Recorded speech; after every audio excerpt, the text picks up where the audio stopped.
back to another episode of the Happy Idaho Podcast. I'm your host, Annie Garrett. And here at Happy Idaho, we are focused on fostering connections with our community and bolstering up all kinds of local businesses. We do this by partnering with local businesses and bringing our community exchanges to neighborhoods near you. These community exchanges are a lot like your typical farmers market or vendor market. And we are bringing a market to the Carlfelt Center in Meridian, Idaho on June 8th. And we're so excited to partner with some of the best brands and producers in the Treasure Valley. And this market is taking place again on June 8th from 10 a.m. to 3 p.m. We're so excited to see you there. And we're so excited to share our vendors with you guys. And today's episode, we are talking about gardening with kids and some helpful tips on how to get those kids involved in the garden. Today, we have Jennifer on with us. Jennifer, welcome to the podcast. Hi, thanks for having me. We're so excited. There is a lot to unpack here. I know gardening in itself is a lot of work. And when you add kids into the mix, it could really, add a little bit more work onto that already heavy task. So really excited to hear what you've got for us today. So starting out, let's talk about how do you find time to invest in a garden, let alone invest in a garden with all of these little crazies running around? Yeah, that's a good question. So the first thing I do is I have tried to learn and make it to where they are involved with me. They're out there with me. So I'm not always trying to find a pocket of time where they're napping or my husband's home. A lot of times I just have to go outside, do the work I need to do, and somehow involve them, keep them occupied as well. But there are times where there's certain tasks I need to do where I do need to wait for my husband to be home, or I do need to wait till nap time. So one thing I do, when I'm outside and they're involved, is, kids love to help. They want to be part of it so much. And so sometimes you're like, well, they can't do this, they can't do that. So I think of something they can do. And there's times where I've given them seeds to plant, and it's something I don't even want in the garden. I don't care if it works. I don't care if it grows, but they're happy to be out there. They're occupied, and I can get my tasks done at the same time. I love that. That kind of reminds me of all those projects we did in school where we planted our lima beans and then we would bring those home. And it's like, what do you do with one bean plant? That's a lot of fun. So what are some easy ways other than, giving them a couple of seeds to plant that you get them involved with, for the different age ranges too, specifically, what kind, or I guess we should ask, what ages are your children? Okay, so I have 4 kids, and my oldest just turned 6. And then behind her, I have another one that just turned 3. And in 5 days, I'm going to have 1-year-old twins. So I have very littles, and there are several of them. My biggest challenge are the twins, because obviously, even if I say, hey, don't touch that, they don't even understand what I'm saying. So they want to crawl up to the garden, because I have a cement raised bed. That's where most of the gardening happens. I also have a bigger garden down by the barn where it's just stuff in the ground like corn. But they want to crawl up to the cement blocks and just pick stuff out, because that's where they are in life. They're pulling up on stuff, pulling stuff out. So with them, I have a little old pool that I put sand in dump trucks, and they love to sit there and play with that. And usually that'll keep them occupied for a while. I've also pulled out the sprinkler for them. And honestly, they just like to sit in the grass and play in the grass, and I have to keep things out of their mouth. That's a big challenge. But the 2 oldest kids, they love to be right there beside me. And definitely the oldest one, by now she kind of understands what is a weed and what isn't. The 3-year-old, he has to, I've taught him to say, is this a weed? Can I pull it? And that will keep him occupied for a while. Some other practical things, maybe the 2 oldest, I can have them gathering things for the compost. The 3-year-old especially, he's very task driven. So if I say, go pick up 10 sticks, that will keep him occupied for a while. And then we go put that in the compost, or we put that in the bottom of the garden bed as well. We can play I Spy sometimes, especially when things are bigger. You've got a lot of color in the garden, the Yeah. flowers and stuff like that. I've also had them do a little scavenger hunt, the older ones, of course. The babies aren't there yet. Um, I haven't done this yet, but on my agenda is to bring out some paint and rocks and let them paint the rocks, and then I'm gonna go add in, like, corn or tomatoes, and then we'll label our plants that way.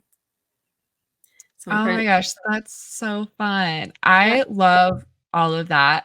And I like the sandbox that you made in the Mhm, little kiddie pool so that they can, be in the garden. Maybe they're not mhm. gardening, but they're still involved. Yeah, I think that's really important. yeah, I have a friend who she has a 2-year-old and she's got some berry bushes and the berries aren't quite ripe. And so she's struggling with getting her 2-year-old, like, not to pick these unripe berries. yeah. So, do you have any tips or tricks on how do you speak and educate children on things like that? Well, it requires a lot of patience, which I don't always have. I'm not perfect at that. But, with the 3-year-old, he was 2 last Yeah. summer, so we were in that phase last year, and it's just a lot of repetition, and just I went in knowing that he was probably gonna pick things that weren't ready to be picked, they weren't ripe. I remember last summer we'd go out and pick tomatoes, and there was a lot of green tomatoes that were picked, and we could still use those. It's harder with berries because you can't use an unripe berry, like, what are you gonna do with that? Right. I think it's just a lot of repetition, one day they'll get it, one day they'll understand, "I can't pick that yet, it's not ready, we have to wait." And maybe explain to them, "If we wait, then we can do this with it, we can make ice cream with it, we can make pie with it," and maybe that'll make them excited to stop, think, and wait. Yeah. Oh, that's good. Patience is Mhm, definitely key, mhm. Yeah, especially with all the littles. yeah, yeah. It's So, been do good you for have me to learn patience also. I mean, like, it's taught me patience dealing with them in the garden. Oh my gosh, seriously. Yeah, and I feel like having the kids involved, again, just like how you said it teaches us patience. Mhm. It's really a learning experience for everybody because we're learning how to slow down and, Yes, like, yeah, reframe how mhm. we say things or how we go about, our daily chores. So, I think it's definitely a blessing for everybody involved, even though, sometimes we are running a little bit low on patience. Mhm. Especially when it's hot. But yeah. Oh my gosh, especially when it's hot. I'm sure when it's hot, you fill the kiddie pool up with water instead of Mhm. sand, right? Yeah. Yeah, that's a lot of fun. So, do you have any tips for us on people who are needing to keep critters away in the garden? Especially those snakes or mice, or maybe even like the pests. Like we've got a lot of aphids. We had a Mm, massive aphid infestation last year, and mm. so maybe you can help me out with this. I bought some ladybugs Yeah, that's what I was gonna to. say. Yeah. Yeah. Anything else? Aphids, honestly, I've never had to deal with aphids, thankfully. Oh, Now there good is, lesson. one thing you can do is called trap cropping, so you plant something that they would rather have. So, like, I did this year. I put up a lot of zinnias around my roses because I didn't want aphids to attack my roses, and I'm not so worried about my zinnias, but they actually prefer zinnias, so they will go to them over the roses. Oh, that's so interesting. I know there's like a whole long list of all of the different Yes, companion plants that you yeah. can plant, like more than I think we can talk about today. Yeah, for sure. So as far as, like, other critters go, one thing that was mentioned was snakes, and I have to admit, like, when someone first said, "I'd like to know how to keep snakes out of my garden," I was a little shocked. I was like, "Oh, I didn't know people worried about that." Like, I don't worry about that because snakes don't scare me. Like, I don't like spiders, but snakes don't bother me. However, I learned a hard lesson, and it kinda came to bite me in the rear end because I wasn't really worried about snakes, but we just had our first rattlesnake out, like, right by, our house, and I was like, Oh, "You know what? Now I get it. Now I get why people want to deter them from the garden."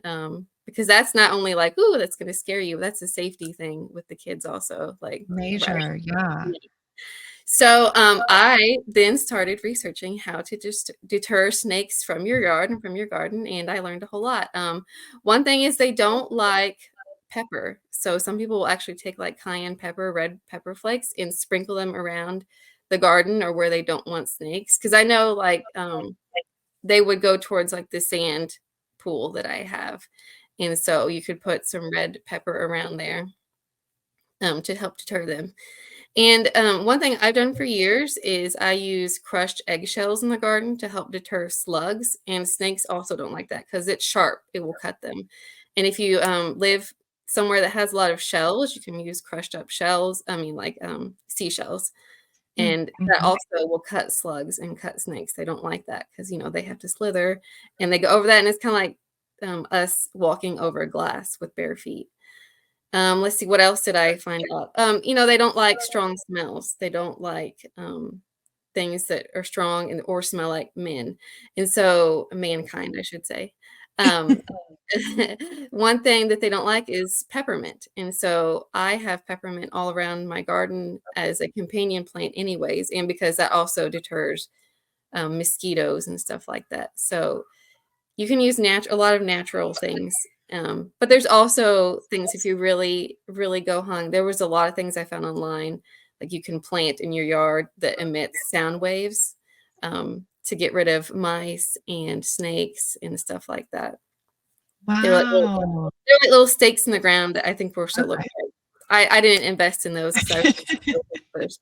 But I think the big thing about snakes is their habitat. Think about what their habitat is and get that away from your yard, get that away from your garden. Like we have a lot of wood piles because we have a wood burning stove. And so I asked my husband, get those away from where the kids are playing because there's Mm. always snakes in those. They just love to get up into those. That's a really good point. We have a lot of wasps up where we live, and we're up in the mountains. And so wasps are everywhere. And we also deal with a lot of lizards. We've got salamanders Mm. everywhere. So thankfully, we haven't spotted any rattlesnakes yet. Knock on wood. Yeah. I'm surprised by that. Yeah, me too. There were some down by, the big creek that is probably, like, about half an hour away from us that Mm. was on the dock last year. So that was, like, the closest that we've come in contact with, and so I'm sure as it heats up, I'll have to be a little bit more aware of Mhm. that. But you mentioned that you planted peppermint or mint in your garden, Mhm. and so I was just wondering, I know a lot of people are worried about mint if you don't plant it in a container, it really can, like, get out of control. So do you have your mint in a container or is it, like, inside your garden bed? Okay, so I use the cement cinder blocks to my raised bed, and I Mhm. plant them in the holes of the cinder block. So it's Oh, right there, but yes, it is contained. that is so cool. Mm. Okay. That's really awesome. Yeah, that's actually where I do all of my companion planting is, I just all around my garden is just herbs and maybe a few flowers in the holes of the cinder blocks. Oh, I love that. That's, like, a really smart idea because a lot of people are doing, the raised beds these days, like the Mhm. metal raised beds. Yeah, So, I like the cinder block idea because that does give you that extra planting space, yeah, for those companion plants or the things that you wanna contain a little bit right. more. And I think the metal raised beds are cool, they look beautiful, but I found that the cinder blocks were way more cost effective and for the amount of space you can get for them. I mean, I think my garden is 4 feet by, like, 30 feet, and we spent less Okay. than $100 on that. Wow, okay. That's a game changer because those metal beds are, like, all the rage right now, and Yeah. they're not cheap. No, they're not. Yeah. So, in your garden beds, do you refresh that soil every year? Well, so Do our you ra find that do you find that you need to? So this particular raised bed, it is the first time that we've done this raised bed because we have a barn, but it's about a quarter of a mile away, and that's where we've had our gardens before. And so we just moved this one up by the house so that I could do it with the kids more easily. As far as like what we have in the ground down by the barn still, I will add compost to it. And then when my husband goes to till it, it just kind of get mixed in with it, or we'll add leaves over winter, and that just kind of naturally helps the soil. But honestly, the soil down there is just really amazing, and I live in Missouri, and that's basically red clay mud territory. Yeah. But right where our garden is, because we've done that over the years, it's really great soil. It's not red clay mud down there. So next year for the raised bed, I will do stuff like that. I probably will do something simple like adding compost and a layer of leaf mulch over the winter. And then I'll see after that if I need to add some more soil or something like that. Yeah, that's really cool. I'm impressed that your soil is that good. It's just a testament to, that buzzword, regenerative agriculture, right? Mhm. Like that's how our grandparents used to farm. Mhm. And it's funny that now it's like this buzzword and it's coming around like it's something new. And we live on decomposed granite mostly. So like our soil is really loamy for the most part. And so I'm working very diligently, with different compost systems. Mhm. We have our chicken compost system, Oh, yeah. where I compost the chicken manure. And then we have another compost system that's got, some food scraps and some food waste that I can pull from a little bit more readily Mhm. because the chicken manure, I don't know if you know, but it does take some time to age Right. before I can use that. So you're giving me some hope that I can regenerate some of this soil. Yeah. Yeah, and it's you said you, garden where your grandparents gardened, is that what you said? So, they lived in South Dakota and I'm in Idaho now. Okay. And my grandparents were regenerative farmers before that was really like a term, a Yeah, buzzword. yeah. Okay, I So, just misunderstood what you said. yeah, Yeah, yeah. so where we actually have our big garden down by the barn, this is why I was asking, was this where my husband's grandpa was born on the homestead down there. The house is burnt down, but the barn is still there, and so, yeah, that's literally where they had, a farm. They had, tobacco farm, and they farmed pigs and chickens and all that kinda stuff.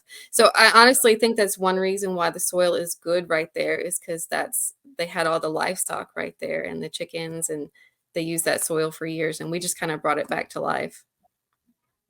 Wow. I mean, truly, what a testament. Yeah. That's so cool. I love that you guys get to keep the farm and the family. That's Yeah. really special. Yeah, it That's is really cool. so let's talk a little bit more about composting. Okay. We have in the notes here a book called Let It Rot. Do you want to talk to us about that? Yeah, and I don't have it with me. I meant to bring it over here because I don't remember who authored it, but it's a really thin book. It's like this big. And so it's really informative, and that's where I learned everything about composting, about the do's and the don'ts. And there's all kinds of resources online about what you should and what you shouldn't. But essentially, you want some green matter and some brown matter when you compost. And I know, like, I try to keep it simple for the kids so that Mhm. they can add stuff in. Um, I know people will add stuff like hair from their hairbrush, which is totally fine. I think what's really important for people to understand with compost is you do have to let it rot. You can't just be like, okay, I'm going to add the compost, add this stuff to the compost, and I'm going to use it next month. A lot of times, like when I think about composting, I'm like, okay, what soil am I going to need in like 6 months? That's when I need to start getting it ready. So I'll do that a lot in the fall, and then I'll have some new soil prepared for us in the spring. And Oh, that's so cool. and just for newbies, and because I'm sure you know this, like with compost, you have to let it get hot, and because that's part of the rotting process. So sometimes you can add manure, like you said with the chicken manure, you have to Mhm. let it sort of sit for a while. You have to let it heat up and decompose everything. And so I'll add manure on top to help with the heat of that. And um, there's a lot of things you shouldn't add. They'll tell you not to add, but you maybe could add if you let it get hot enough. Like I don't put meat in there because it doesn't decompose very well and it can attract critters. like raccoons, or if you live in bear country, it can attract bears. And also, if you live in bear country, think about adding food to your compost. You're probably going to attract stuff like that. Those are just things to keep in mind for people who are new to composting. Yeah, the sweet spot is 144 to 155 degrees Fahrenheit, right? Yeah, I think that's right. Yeah, and there's so many different ways to compost. Yeah. I do a lot of vermicomposting on my homestead in addition to all the compost, Mhm. that we build, and I know there's, like, the compost barrels, there's compost buckets, Mhm. there are, just piles that you can build, and you can just keep throwing more and more compost on top of Mhm. there. So, it's not a one size fits all, Right. and I love that you can just, like, tailor it to the space or the needs that you have. Like, I love that you brought up, the the, excuse my brain mush. It's okay. I get it too. I I love that you brought up the need for thinking ahead of, like, what soil am I going to need, in 6 months from now? Mhm. Because, I mean, a lot of people, like, when they're planting their gardens, they're not thinking about that. They're planning, where they're gonna plant and what they're gonna plant, when Mhm. they're gonna plant it, and I think, being able to start with a really healthy soil, like, that's the foundation of your Mhm. garden. You're not gonna be able to have anything grow if your soil is dead, and Mhm. so composting is such an easy, affordable way, um, to add those nutrients to your garden, and I think it's a great way to save money and reduce food waste as well, Yeah, like, yeah, a because you're major. not buying anything extra except for maybe your container, if you have a container. But I Yeah, know a yeah. very simple way, like my dad does, so he has, a fence in his yard, and he literally just took one corner of his fence and added 2 more sides, so now he's got a box in the corner, and that's where he composts stuff. So, it's just yard waste and food waste, and there he's got a lot of compost right there. Wow, it's so easy. It's Mhm. simple, Yeah, and it doesn't have to be anything that's, like, scary just because it's new, like, right. it's really hard to go wrong with compost unless, like you said earlier, like, you're throwing in those meats or it's not getting hot enough Mhm. or, I know, like, fats don't do well in Right. compost either, because the last thing you want is just a compost pile covered in flies and all of those pests, and then it starts attracting all of those other Yeah, unwanted and it stinks. animals. Yeah, and that's the other thing, like, your compost, it shouldn't stink, right? Mhm. If you're doing it well enough and it is decomposing, you shouldn't have a stench. Right. So, let's move on to our favorite garden tools. Okay. Do So you I have Go Yeah, ahead. go ahead. Let's hear them. So I am very simple in the garden. I don't have a lot of tools. Um, we have a tractor for tilling up the garden in the ground. That's a big tool. But other than that, I have a hand trowel, I have a hand rake, and a shovel, and that's basically what I use on a daily basis. Gloves, when I'm weeding, because we have a plant that is part of the nightshade family, and it grows up in our gardens. And if you get that with your bare hand, it does hurt. But I'm simple. What about you? Do you have favorite tools? I love a good pair of garden gloves. Like, Yeah. I'm right there with you. We have some thistle and, like, some Mm, other spiky weeds that I have not identified yet, but they hurt. So, usually when I'm weeding, definitely some garden gloves, and I like to wear gloves when I'm working with my vermicompost as well, yeah. just because when I'm moving the worms around, some of the compost isn't fully decomposed. Yeah. So, I'm one of those girls where I'm like, "Oh, it's icky, it's a little squishy." Yeah. I would I do the think I wanna, same. yeah, wear some gloves for that. And then, I love the hand trowels too, like, those are so easy. I like to either have some, like, carpenter pants with the extra pocket so that I can just, like, throw a trowel in there. Mhm. I always like to keep shears on me as well. I think a good pair Yeah, of garden shears goes a long way because 'cause I'm always pruning too. that's a good And we point. have, some fruit trees that we are growing this year. I grew them from bare root, Mhm. so I'm doing all my experimenting with that, and Mhm. there's a lot of pruning that they Yeah, need. yeah. Yeah, I'm glad you So brought up the pants, 'cause yeah. I love wearing, my overalls. Like, I have some of those Duluth overalls. Those are really great for gardening, which I can't wear them every day, obviously, but, yeah, the pockets. Yeah, it's just like gloves here, scissors, seeds, juice box. Yeah. Do your kids have like their own little set of garden tools? That's one reason I love the hand trowel and the hand rake is because it's just their size. I mean, we share. I did buy extra, like I have 6 of them Mhm. because we use them and they use them and they're constantly getting moved around. I think it was last year at Home Depot. I did buy like a 2-foot long shovel, and I was like, this is perfect for them. Because then also that's one thing they can do while I'm in the garden is they're playing in the dirt pile. Because we built our house a few years ago, so we still have the dirt pile from that. And, that's a great way to keep them occupied. Send them over there with a shovel and a dump truck. They're there for hours. Oh my gosh, those 2-foot shovels are so much fun. Mhm. I've got one in the back of my truck because we live in the mountains, and so every once in a while, we'll have a little bit of a landslide. Mhm. So, every once in a while, I'll have to just dig myself out. So, always, there's always a lot going on, when we're farming, especially if, you're farming with kids. Yeah. So, I know we talked earlier about, if your husband's home or if you have help, that makes it a little bit easier for you to go into the garden. Mhm. Um, when you How do you manage your time with the garden and with kids? Like, do you have like a set watering days and set weeding days? Like, what does that look like for you? So I don't have a routine. I just go out there and I'm one of those people that's like, okay, this needs to be done. I'm going to do this right now, or I'll make a mental note to do it later. Yeah, but just because of my stage of life, there's nothing in my life that can be routine right now. It's all chaotic. So, I think that will get easier as the kids get older. Like maybe we can say, we'll go out here every day at a certain time, or in the summer, like maybe there's a little bit of routine because we'll go out in the morning or the evening Mhm. as opposed to the middle of the day. Just Yeah, not and possible. sometimes it's really hard to maintain one too. I don't have a routine either. And I also don't have an automatic watering system Mhm. up here. We just haven't implemented that yet. And so I generally water like every other day because a lot of my plants are like in the full sun and they'll dry out really fast or they'll wilt if they don't get enough moisture. So I try to at least get out there and water every other day.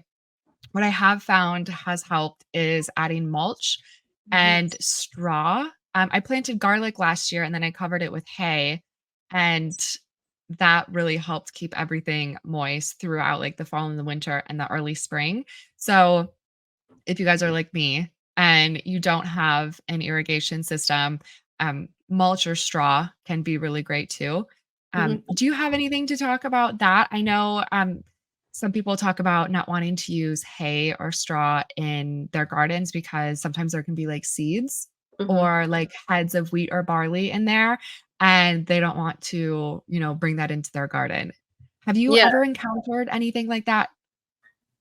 Well, I actually did straw bale gardening a few years ago when I was pregnant with my 3-year-old, and that's one of the concerns with straw bale or hay bale gardening is that other stuff will grow up. But I didn't find it to be an issue, really. I mean, maybe a few weeds here and there, Mhm. but I thought it was a lot less maintenance than having to weed every day.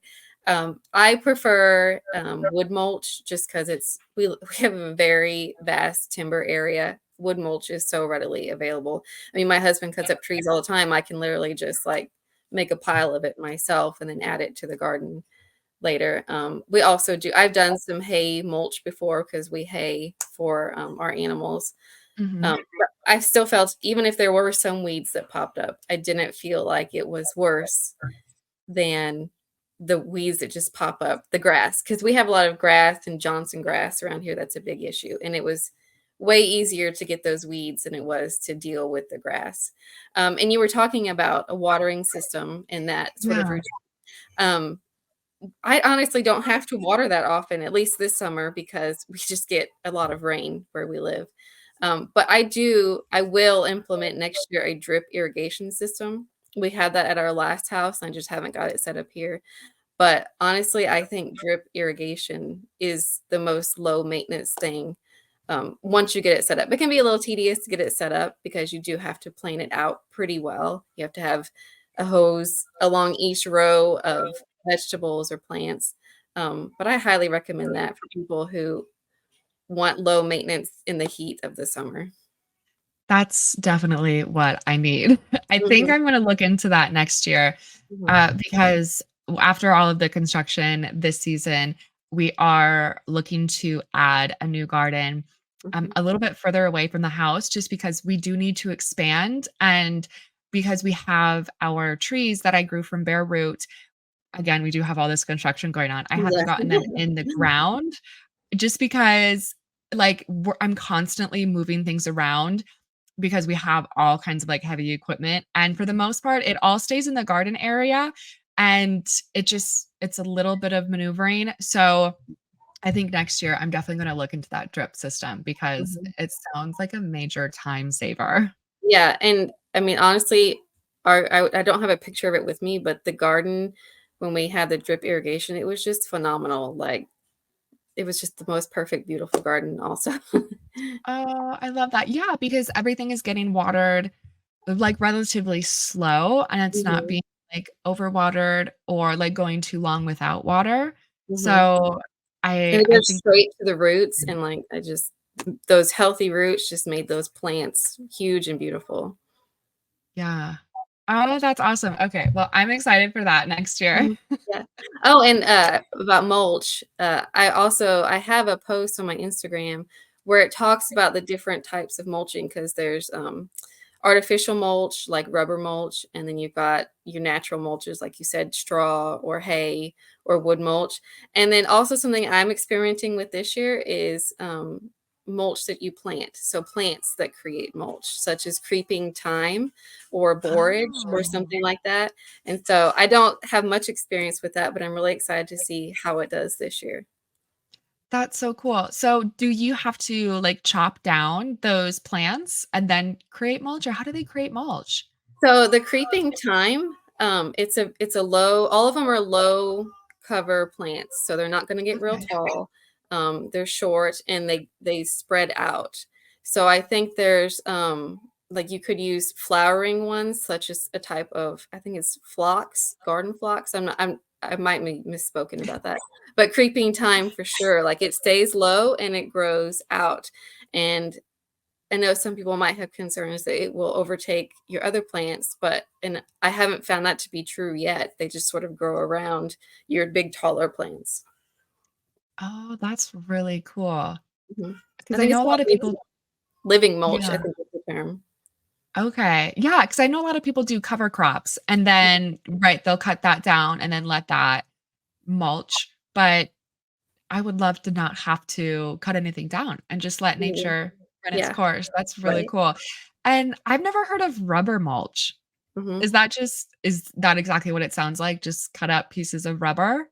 I'm pretty sure I've never used it, but it's like at Home Depot next to the wood mulch. It's something called rubber mulch, and it doesn't sound appealing to me because I don't know exactly what's in the rubber. Where did it come from, you know? Especially when you're thinking about things next to my food. And I like wood mulch because it does add to the composition of the soil. I mean, it breaks down eventually, and it's just gonna help the health of your soil. Yeah. Yeah, rubber mulch. That sounds a little Mhm. daunting. Sticky. Something that yeah, to think about before you incorporate that into your Yeah. garden with yeah, like you said, food that you eat. Mhm. Cool. Oh, well, I hope everybody is excited to get the kids involved in the garden after Yeah, this. me too.